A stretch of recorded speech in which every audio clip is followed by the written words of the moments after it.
শুভ সকাল বন্ধুরা, নমস্কার সকলকে। আমার ছোট্ট পরিবারে তোমাদের সকলকে অনেক অনেক স্বাগত, অনেক অনেক ভালোবাসা। তোমাদের সকলকে জানাই মহালয়ার প্রীতি ও শুভেচ্ছা।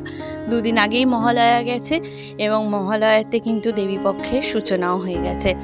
চলো তাহলে আজকের ভিডিওটা শুরু করি। গোপাল আর কৃষ্ণ ঠাকুর উভয়কেই আজকে একটু দই দিয়ে স্নান করাবো, যেহেতু মহালয়ার দিনের ভিডিও। তো দুদিন আগেকার ভিডিওই দিচ্ছি, কারণ মাঝখানে অনেক কিছু হয়ে গেছে, সেগুলোও তোমাদের সাথে শেয়ার করেছি। আর আজকেও শুরু করলাম ঠাকুরের স্নান দিয়ে। আর এদিকে রাধাকৃষ্ণ আর গোপাল একটু পরিষ্কার করে নিচ্ছি, কারণ মাঝে মাঝেই আমি তোমাদেরকে বলি দই দিয়ে পরিষ্কার করি।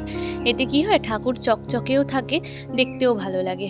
ঠাকুর যদি কালো একদম গায়ের রং হয়ে যায়, কারণ কাঁসা পিতল তো এরকমই হয় না, কালো হয়ে যায় আস্তে আস্তে, সেটা দেখতে ভালো লাগে না। আসনের উজ্জ্বলতা কমে যায়।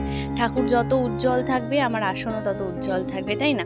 এর জন্য মাঝে মাঝে এভাবেই আমি পরিষ্কার করি। এবারে একে একে দুজনকেই, এই দুই গোপালকে এবার একটু দই দিয়ে ভালো করে স্নান করিয়ে নেব। একটু ঠাকুরের দিকে আজকে এসেছি, যেহেতু মহালয়া, আর খুব তাড়াতাড়ি ঠাকুর ঘরের সমস্ত কাপড় টাপড় বদলাবো, তো সেগুলোও চলছে। মঙ্গলবার বেসিক্যালি হয়তো মহালয়া ছিল, বুধবার দিন মহালয়া ছিল, তো বুধবার দিন কিন্তু আজকের ভিডিওটা বুধবারের। তো দেখো, গোপালকে ভালো করে মাখিয়ে কিছুক্ষণ রেখে দেব, তারপরে স্নান দেব। আর সকালবেলা এমন এক কাণ্ড ঘটেছে যে ঠাকুরের জল নেই, আর ঘুম থেকেও দেরি করে উঠেছি, জল চলে গেছে, তাই গঙ্গা জলই রেডি করেছি, গঙ্গা জল দিয়ে স্নান করিয়ে নিচ্ছি। তারপরে ভালো করে মুছে টুছে রেডি করে তোমাদের সাথে অবশ্যই শেয়ার করব। আর তোমাদের কেমন কাটলো মহালয়া? আমার কিন্তু মোটামুটি কাটলো। আর এবারে পুজোর ভাবসাব তো তোমরা সকলেই জানো, আর ওয়েদারের ভাবসাবও তোমরা সকলেই জানো। বলছে বৃষ্টি হবে, তো মহালয়ার সকালবেলাতেই তো অঝরে বৃষ্টি দেখলাম। তো বৃষ্টি হওয়ার পর এই যে আমি উঠে এই যে এখন ঠাকুরের কাজ টাজ করছি। আগে ঠাকুরের সমস্ত কিছু করব, তারপরে অন্য কাজে হাত দেব। আজকে মনটা খুব ভালো, এই কারণেই যে মহালয়ার দিনটা সবসময় মনটা ভীষণ ভালো হয়ে যায়, কারণ পুজো পুজো এবার মনে হয়। কিন্তু সত্যি এবারে শরতের আকাশ প্রচণ্ড মিস করলাম, কারণ এত বৃষ্টি যে সুন্দরভাবে যে শরতের একটা ওয়েদার, শরতের যে একটা সুন্দর একটা আকাশের ঝলমলে ভাব, সেই জিনিসটাই সেভাবে পাচ্ছি না। আর তাতে একটু মনটা খারাপ হলেও কিন্তু মহালয়া যেহেতু, তাই মনটা কোনো না কোনো জায়গায় গিয়ে একটা আনন্দ হয়। আমাদের বাঙালিদের কিন্তু দুর্গা উৎসব সব থেকে শ্রেষ্ঠ উৎসব। আমাদের তো 12 মাসে 13 পার্বণ আছেই, প্রত্যেক মাসেই কোনো না কোনো পুজো, বা আমরা চাইলে কিন্তু প্রত্যেক মাসেই কোনো না কোনো পুজো করতে পারি। কিন্তু সমস্ত কিছুর মধ্যে কিন্তু এই দুর্গোৎসব আমাদের সব থেকে শ্রেষ্ঠ উৎসব। এটার জন্য বাঙালিরা 1 বছর অপেক্ষা করে থাকে। আর সেটা যখন শুরু হয়, এই যে আসছে ভাবটা, এটাই কিন্তু আমাদেরকে সব থেকে বেশি আনন্দ দেয়। আমাদের একটা ইমোশনের জায়গা, আমাদের একটা আবেগের জায়গা।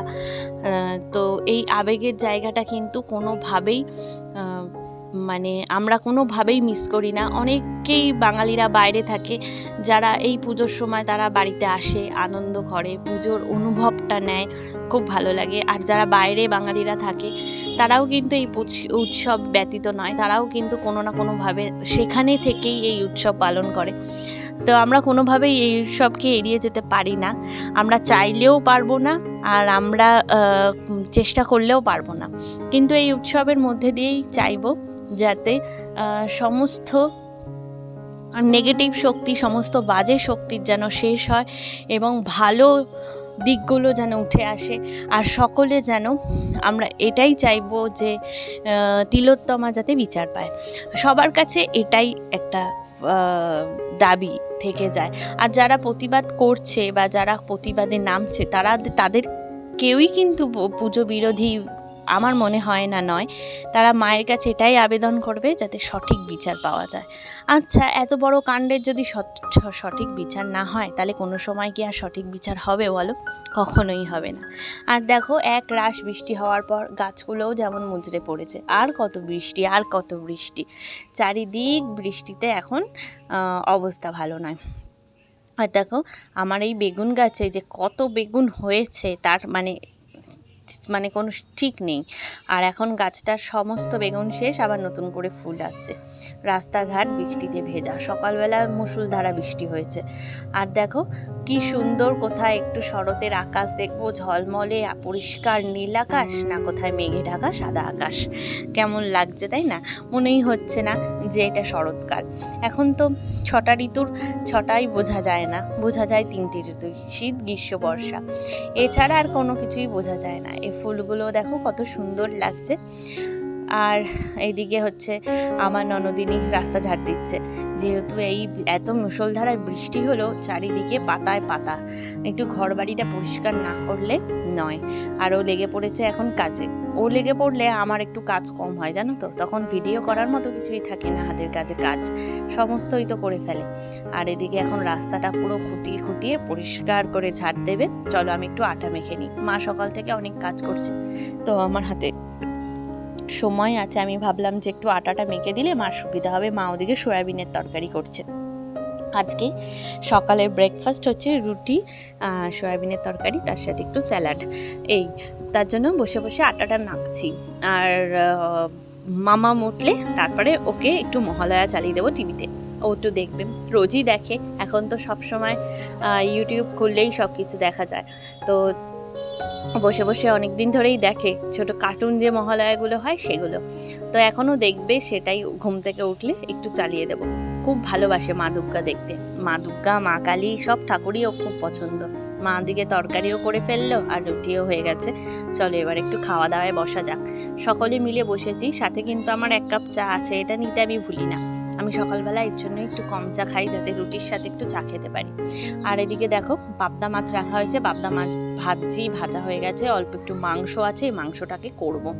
যেহেতু মহালয়া মাংস না হলে কি হয় বলো, তাই এই যে দেখো সমস্ত কিছু গোটা মশলা ফোড়ন দিয়ে পেঁয়াজটাকে ছেড়ে দিয়েছি। পেঁয়াজটা একটু ভাজা ভাজা হলে তারপরে আদা রসুন বাটা এগুলো দেব। অল্প একটু মাংস তো, তাই মশলাও অল্প অল্প করে একটু পাতলা ঝোল করব। আদা রসুন আর এদিকে হচ্ছে একটু টমেটো দিয়ে ভালো করে নাড়িয়ে নেবো। পেঁয়াজটাকে একদম বাদামি করে ভেজে নিয়েছি। আজকের পেঁয়াজ ভাজাটা বেশ ভালো হয়েছে। এভাবে পেঁয়াজটা ভাজা হলে না একদম মাংসের সাথে গলে যায়, পেঁয়াজটা আর খেতেও ভালো হয়। এখন যে বেসিক মশলাগুলো, নুন, হলুদ, লঙ্কা গুঁড়ো আর ওদিকে জিরের গুঁড়ো দিয়ে ভালো করে মিশিয়ে নেব, মশলাটাকে ভালো করে কষিয়ে নেব, তারপর মাংসটা দেব। মশলাটা ভালো করে না কষলে না ভালো মাংসের টেস্টটা আসে না। আর তোমরা মহালয়াতে কী কী খাওয়া দাওয়া করলে অবশ্যই কমেন্ট করে জানিও। আর সোমাদিকে অনেক অনেক ধন্যবাদ আমার প্রত্যেকটা ভিডিও দেখার জন্য এবং প্রত্যেকটা ভিডিওতে সুন্দর সুন্দর কমেন্ট করার জন্য। অসংখ্য ধন্যবাদ দিদি তোমাকে। আর এদিকে হচ্ছে কচুর শাক হচ্ছে, কচুর শাক হবে আজকে, মেনুতে আছে, তার সাথে পাবদা মাছের ঝাল, তার সাথে চিকেন কষা, এই হচ্ছে আজকের মেনু। আর সাথে সয়াবিন তো সকালবেলা হয়েছে, সেটাও থাকবে। চলো এবার মাংসটাকে ভালো করে কষিয়ে নিই। অল্প একটু মাংস ছিল, তো সেটাকেই ভালো করে কষিয়ে নিচ্ছি। সোমবারে আনা হয়েছিল, ফ্রিজে রাখা ছিল, আজকে বুধবার, আজকে একটু মাংস করছি। মাংসটাও ফুটে গেছে। আর এইদিকে তো এখন মহালয়া, এখন শুরু হবে আমাদের সব পরিষ্কারের কাজ। সবার আগে এই চাতালটা ভীষণ পরিমাণে ব্যবহার হয়, সারাদিন আমরা এখানে কাজ করি, এর জন্য শ্যাওলাও প্রচণ্ড পড়ে, তাই বাবা একদম ঝকমকো করে পরিষ্কার করে দিচ্ছে। বাবা এদিকে পরিষ্কার করতে থাকুক। আর আজকে এ পর্যন্তই থাকলেও, অন্য একটা ভিডিওতে আবারও তোমাদের সাথে দেখা হবে। ততক্ষণ ভালো থেকো, সুস্থ থেকো।